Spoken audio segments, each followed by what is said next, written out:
Alright, so we're going to go down now. We got the cameras charged up as promised for the Gonsfield experiment with the red light. With the red light, the goggles, and all that. We actually found a spot to do everything down in the basement.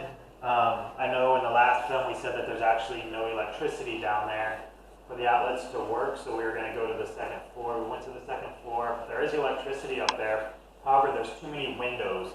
So with there being so many windows, that means there's a lot of light that can come through with cars driving in and out, which is another reason I didn't want to go up there and film, because, well, that's contamination. And I want to address that real quick too, that there's a lot of videos on YouTube right now.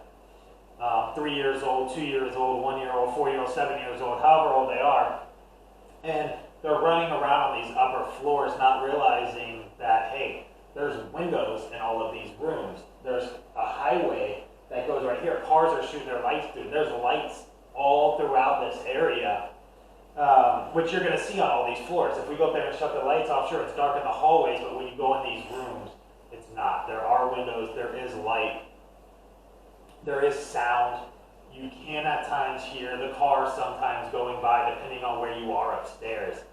So take that into consideration whenever you watch some of these videos, and also take a lot of the things into consideration when you're watching these videos where if there's a meter going off, for instance, let's say like a sensor, you know, can you come touch this light, make the sensor go off?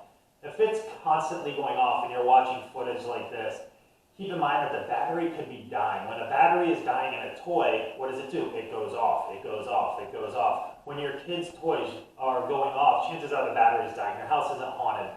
It's the same thing with these devices we use. We use batteries.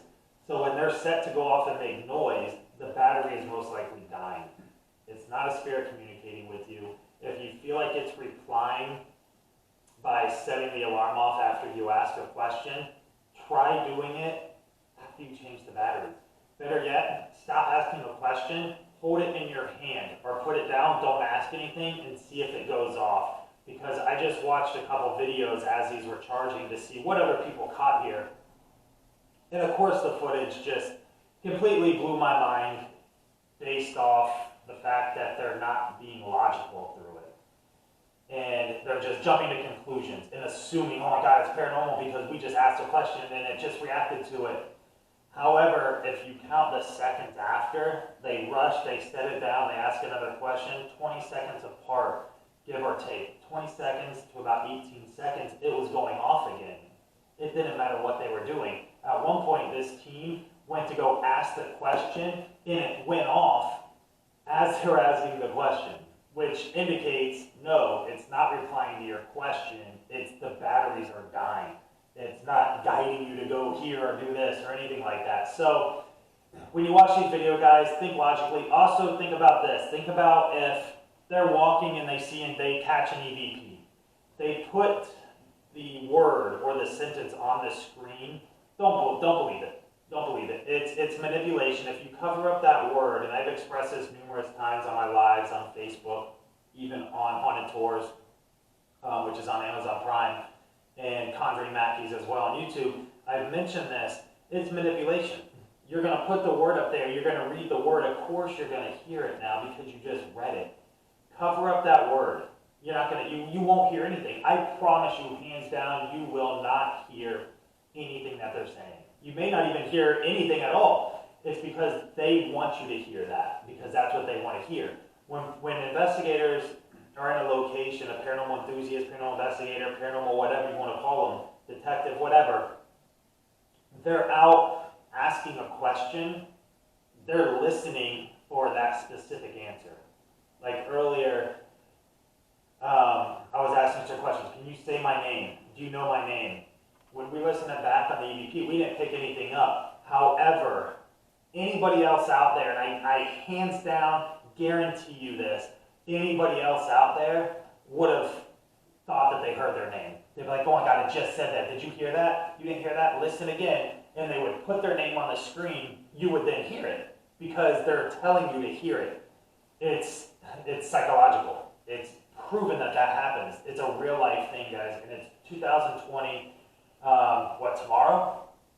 Pretty much. Yeah. The third, yeah, it's Damn there. yeah. So I really think a lot of people need to start thinking a lot more for themselves in this field and stop believing this. Just stop. It's 2020, and if this is what we are still doing, is believing little tiny things like that, to think that that's the spiritual world talking to us, you guys got to get a grip on reality. And the fact is I do believe in it. I do. But you also see how I conducted this whole entire thing. We heard wind earlier, which we could have stopped and reacted and ran and got really theatrical with it and been like, oh my God, it's something that just pounded like this on it, and it could have been all this, and not a pause, as you saw earlier in the last footage, that we paused, took a deep breath, looked around, oh, it's just the wind. Let's continue to talk about what we were just explaining. And again, we are in what is claimed to be Travel Channel's number 10 out of 1 out of 10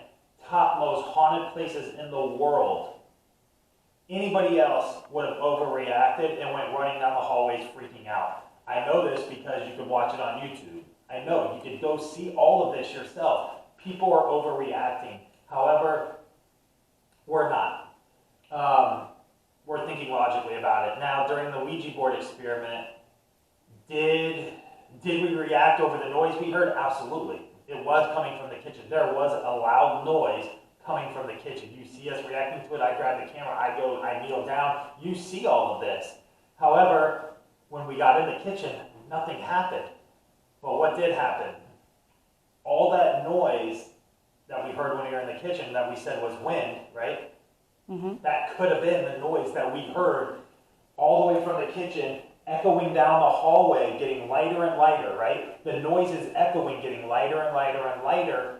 So to us, it sounds like it's coming from far, and it doesn't sound like wind anymore. It's already been disoriented and chopping its wavelengths down and noise down to where it just sounds like movement.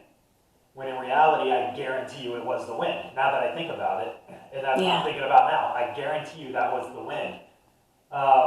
And we reacted. You see us reacting. You will see us actually reacting, if you recall, because I'm going to show that footage in this film. And you'll see us reacting, and you'll know we're reacting because it's about the best footage that we captured, honestly, and now that I think about it, it wasn't even footage. But our reaction shows that, what is that? Let's get the cameras, let's go get it. Because we weren't thinking about the wind, because we originally did not go down there first. Now, if we did, we would have heard it. We'd be like, oh, it's just the wind. We know that. But you do see us later on discuss that. Now you just see me, a light bulb going off that I guarantee you that was the wind. So I'm being truthful with you about it, because most paranormal investigators, 99% of them, would not have just told you what I just told you. They would have been like, man, that's the only footage we got. Should we tell them? We're not going to tell them. Let's just not tell them. Let's post it. Let's blow it out of proportion. And let's get those, 100,000 views and try to get a network deal and try to get publicity. That's all they're going to do. And I think the paranormal field needs truth. I'm here for that. I'm hated for it. I know. I get it.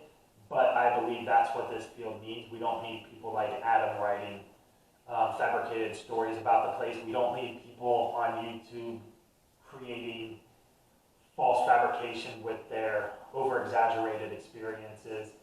And I really think if we can discover the truth in this field and be honest with ourselves, like I'm being honest with you, then we can really start experimenting in different ways, like I am with the sleeping pills.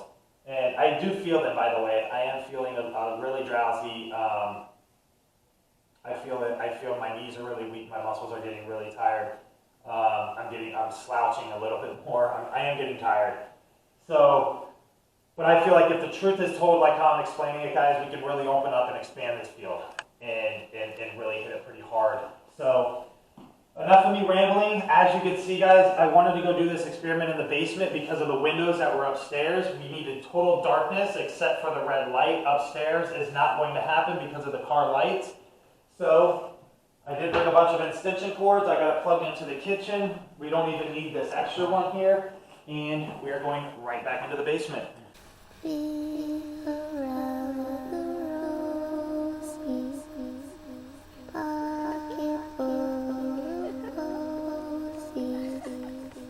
Ashes. We are